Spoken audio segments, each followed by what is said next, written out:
déjà, dans un premier temps, j'aimerais pouvoir vous remercier et remercier également l'ensemble des soignants qui se sont mobilisés et qui continuent à se mobiliser dans cette crise sanitaire. On l'a vu dans les médias, mais également pour tous ceux qui ont eu des proches touchés par le Covid. Je sais à quel point tous les professionnels de santé, que ce soit les médecins, les infirmiers, les aides-soignants, mais même les personnels administratifs dans les hôpitaux et cliniques, ont fait un travail remarquable et c'est important toujours de le rappeler et de leur redire vraiment nos plus sincères remerciements. Alors, je prendrai aussi l'exemple des attentats terroristes, étant députée d'une partie de la ville de Nice. Et effectivement, je me souviens ce soir du 14 juillet 2016 à quel point l'ensemble des praticiens de la ville de Nice, mais également du département des Alpes-Maritimes et plus encore jusque dans le Var et les Bouches-du-Rhône, se sont mobilisés pour arriver à la fois sur la promenade des Anglais, mais aussi pour se rendre en soutien dans les différents hôpitaux. Alors, évidemment, tout le monde était très touché de voir cette mobilisation, mais cela a créé aussi une forme d'inquiétude, puisque s'il y avait eu un surattentat, d'avoir tous les personnels médicaux mobilisés sur place, à la fois sur la promenade des Anglais ou dans les établissements de santé, alors qu'aucune mesure de sécurité n'était mise en place, nous nous sommes exposés à un risque supplémentaire. Je voulais savoir si c'était un point sur lequel les services ont pu travailler et si depuis des choses ont été mises en place pour éviter ce risque de surattentat et le risque d'avoir des personnels de santé blessés à ce moment-là. Je sais que le Conseil scientifique travaille sur une enquête sur l'offre de santé, puisque on parle à l'arrivée de l'hiver d'un risque de fermeture de près de 20% des lits, et on sait chaque année, au-delà de la crise sanitaire que nous connaissons par le biais du Covid, que d'autres maladies saisonnières peuvent toucher les Français. Est-ce que vous avez travaillé sur cette question? Est-ce qu'il y a des projections qui sont proposées? Est-ce que nous savons comment répondre à cette fermeture de lits? Est-ce que nous y sommes préparés pour accueillir les Français qui seront malades au cours de cet hiver? Et une autre question que je me pose concernant l'obligation vaccinale, concernant les personnels de santé, pour avoir échangé avec un certain nombre de directeurs d'hôpitaux et de cliniques, dans ma région en tout cas, je sais que cela ne met pas en péril un certain nombre de services, mais cela peut engendrer quelques difficultés, notamment au moment des congés où certains personnels sont amenés à vouloir prendre des vacances. Il va falloir réorganiser les services. Est-ce que vous avez pu travailler sur cette question et est-ce qu'en matière de résilience, cela a un impact et que pouvons-nous proposer comme réponse à ces difficultés? Je vous remercie. Merci, les questions sont larges, effectivement. C'est d'être le plus synthétique possible, parce que là, vous nous lancez sur des sujets où on peut rester pendant des heures. Tout d'abord, pour vous répondre, monsieur le rapporteur, par rapport au poste de travail, vous avez raison, de façon habituelle, il y a assez peu de postes de travail. Alors, ça va dépendre d'un département à l'autre. On a souvent plus de postes de travail qu'au quotidien, parce qu'il y a la médecine générale qui est raccrochée maintenant dans le cadre de la régulation de la permanence des soins. Donc, on a toujours un petit peu plus. Mais pour rester dans l'exemple, par exemple, en Moselle, donc dans mon département, nous avons habituellement 8 postes de travail pour un fonctionnement courant. Pendant cette crise, nous sommes montés à 28 postes. Alors, comment nous sommes montés à 28 postes? Ça n'a pas été très compliqué. Tous les SAMU ont une salle de crise. Ça, c'est habituel. Donc, cette salle de crise nous a permis déjà quasiment de doubler tout de suite nos capacités. Et puis, quand je parlais de la réactivité de l'hôpital, nous avons équipé une 3e salle derrière, et même à Paris, une 4e salle a été équipée. Donc, en termes techniques, ça a été relativement simple de monter en puissance. Et comme je le disais dans mon introduction, nous avons bien sûr rapatrié l'ensemble de nos personnels. Il a fallu gérer dans la durée. Et pour gérer dans la durée, nous avons récupéré des professionnels de santé qui n'étaient pas des spécialistes forcément de la médecine d'urgence, mais pour lesquels nous avons eu une formation pour pouvoir décrocher et répondre simplement aux appels Covid, qui était organisée localement en 24 heures et qui nous a permis de répondre un petit peu avec ça. On a eu une mobilisation extraordinaire, y compris des associations de secouristes, enfin vraiment tout le monde est venu. Donc cette montée en puissance, elle a été faite aussi parce que l'hôpital s'est mis à la disposition. Nous sommes retrouvés dans une situation où tout l'hôpital était concentré sur une seule prise en charge. Et ça a été un élément qui a été essentiel. Nous avions plus les polypathologies, nous avions plus tout ça, tout le monde était concentré. La déprogrammation de l'activité nous a permis de faire ça, a eu d'autres inconvénients qu'on a pu évaluer après, mais en tout cas nous a permis de faire ça. Ce backup départemental, alors il existe malheureusement encore trop théorique, mais commence à exister d'un point de vue pratique. L'ensemble des SAMU travaillent depuis plusieurs années sur un système d'information national, malheureusement qui a été mis un petit peu à l'arrêt, système d'information national dans lequel il y a justement cette technique de backup. Et dans le cadre du développement du service d'accès aux soins, c'est natif, si vous voulez, dans la conception du service d'accès aux soins, avec ce premier niveau de décroché qui est virtualisé, mutualisé à une échelle supradépartementale. Donc on est vraiment dessus, c'est pas opérationnel partout, ça devrait l'être à la fin de l'année prochaine. Même sans cela, si je prends l'exemple du Nord, par exemple, l'ensemble des SAMU des Hauts-de-France ont été confrontés aussi à un impact important. Le SAMU de Lille, le CHU le plus gros, a mis à disposition une salle spécifique sur laquelle les autres SAMU rebasculaient les appels quand ils allaient être en saturation. Nous avons fait pareil au niveau du Grand Est, où Metz est venu en support de la Meuse, par exemple. On n'a pas eu besoin de la garder longtemps, on l'a gardée une nuit, en fait, simplement, et après, la façon s'est arrangée. Pourquoi on arrive à faire ça, y compris les renforts des autres départements? Quelque part, la santé n'a pas de limite. Nous n'avons pas les contraintes réglementaires, entre guillemets, des personnes avec qui nous collaborons, comme les sapeurs-pompiers ou la police, qui sont sur un département et qui, pour sortir du département, doivent avoir des autorisations, doivent passer un certain nombre de principes. Nous, les équipes SMUR passent d'un département à l'autre dès lors qu'il y a un besoin. Je prendrai juste un exemple, et puis Pierre Carly, tout à l'heure, vous expliquera le principe du plan Camembert pour l'Île-de-France, qui avait été fait au moment des attentats. Mais par exemple, 2 jours après les attentats, nous avons eu l'accident de TGV près de Strasbourg, sans que le SAMU demande quoi que ce soit. Et nous avons, nous, intégré le principe de devoir d'ingérence. C'est-à-dire, dès lors que l'information de cet accident est arrivée, où on pensait au départ que c'était un attentat, que ce soit la Meurthe-et-Moselle-Nancy ou la Moselle-Metz, nous avons envoyé immédiatement une colonne avec des renforts, qui a fait demi-tour au bout des 2/3 du trajet, quand on a eu des informations complémentaires, mais ça fait partie de notre ADN de venir se mettre à disposition immédiatement des collègues. Pendant les attentats à Paris, nous avons fait exactement la même chose. L'ensemble des renforts qui ont été peu vus finalement, des autres régions de France, du nord et de l'est de la France, on est parti simplement en informant Paris qu'on arrivait avec des renforts, sans attendre qu'il y ait la demande. Ça fait vraiment partie de notre structure et de notre principe de pensée. Donc Pierre vous parlera un peu du camembert, je vais te terminer, puis tu reprendras les différents points si tu veux bien. Alors, le problème de cet hiver. Un problème de cet hiver, c'est malheureusement jamais que la continuité du problème de cet été, qui est absolument dramatique pour les hôpitaux. Et je ne serai pas rassurant sur ce point. Les hôpitaux sont dans une situation actuelle en termes de personnel qui est catastrophique. Ça a été accentué par la crise Covid. Je parle de la particularité des services d'urgence. Nous avons dû fermer des services d'urgence à peu près dans toutes les régions de France pendant cet été, que certains n'ont pas ouvert, qui tiennent sur la problématique de l'intérim médical qui est catastrophique en termes de suivi et de fonctionnement. Comment on va s'en sortir? Écoutez, il y a des fermetures de lits, oui, mais il n'y a jamais de fermeture de lits dans les urgences. Malheureusement, je pourrais presque dire. Mais en tout cas, les urgences sont toujours en première ligne. Quand il y a une saturation quelque part, eh bien, on essaie de se débrouiller et on collabore avec les hôpitaux voisins pour réussir à prendre en charge. On collabore avec les cliniques, c'est ce qui a été fait avec la crise.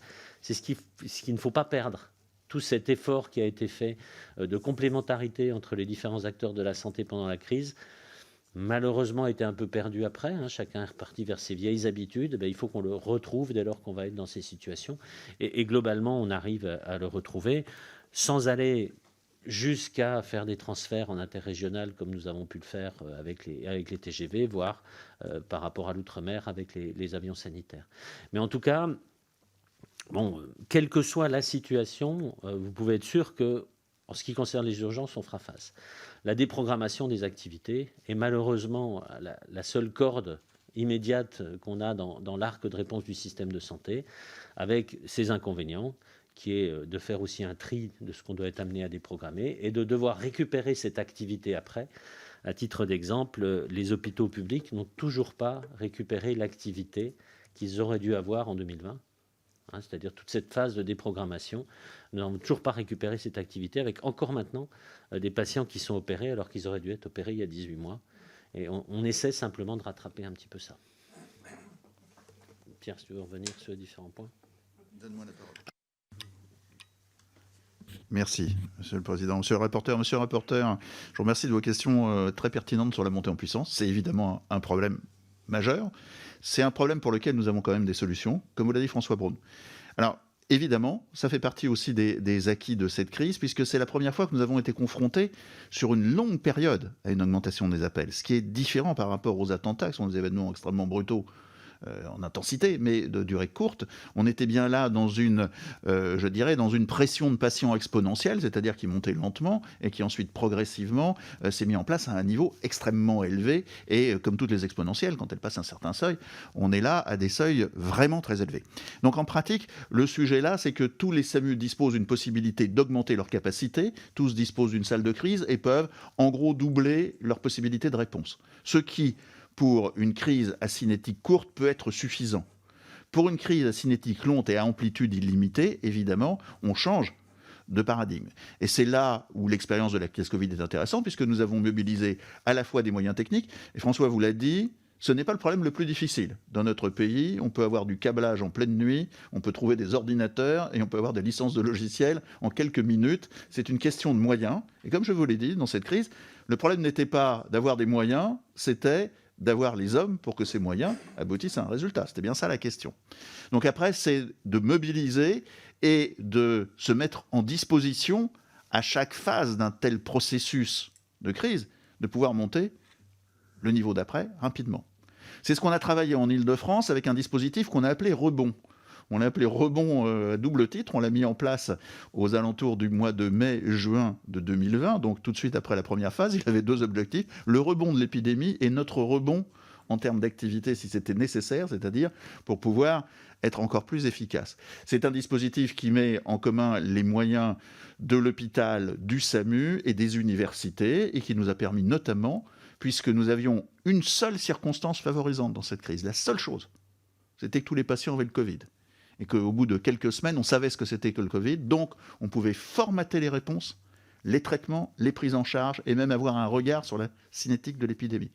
Et bien donc, un plan, une organisation qui permettent de monter en puissance progressivement, et à chaque étape de préparer la suivante. Donc si vous devez tripler vos appels alors que vous les avez doublés, eh bien vous l'avez anticipé 48 heures avant, et ça peut monter encore plus haut, avoir tous ces éléments nécessaires. Donc voilà pour ce point. Vous avez évoqué, monsieur le rapporteur aussi, le fait que le téléphone, c'est fondamental. Le téléphone, c'est dépassé pour nous. Je ne vous le dis pas de manière désagréable, mais dans le sens où on a à la fois d'autres moyens d'alerte, et en particulier d'autres moyens de communication. D'autres moyens d'alerte, les applications, et en particulier les applications qui nous mettent en contact avec le public, nous aident énormément.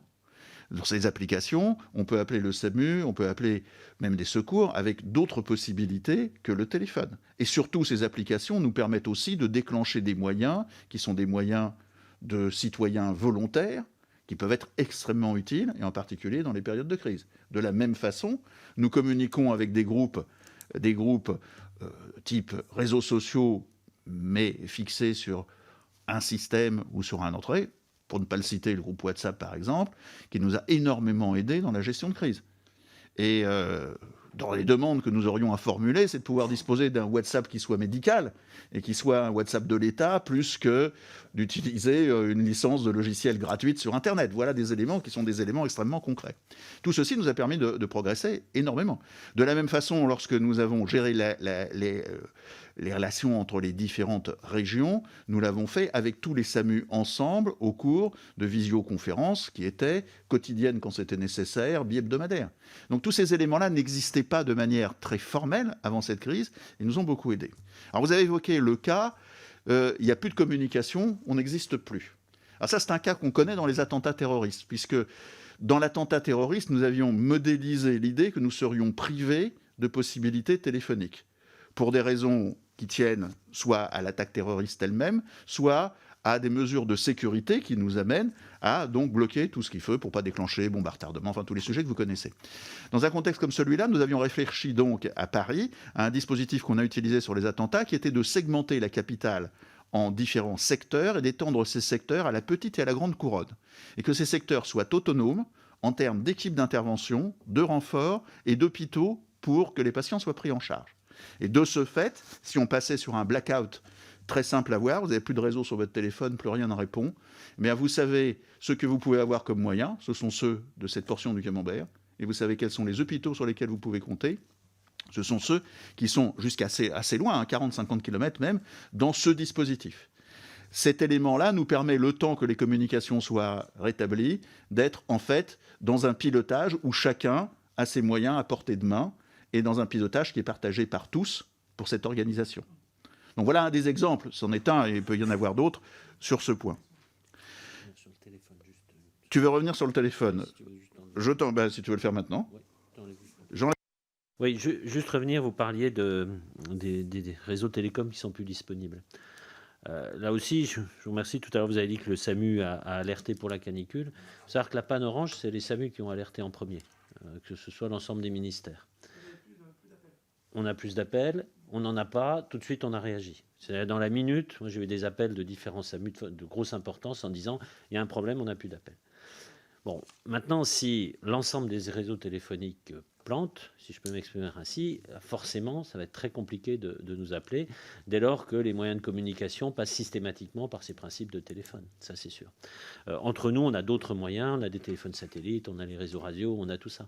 Mais s'il n'y a plus du tout de téléphone nulle part, les gens, dans l'immédiat, vont avoir beaucoup de mal à nous joindre, même si on a développé des appels via Internet, même si on a développé de la visio par Internet, et qu'on commence à surveiller les réseaux sociaux pour qu'on puisse aussi recevoir des alertes par les réseaux sociaux.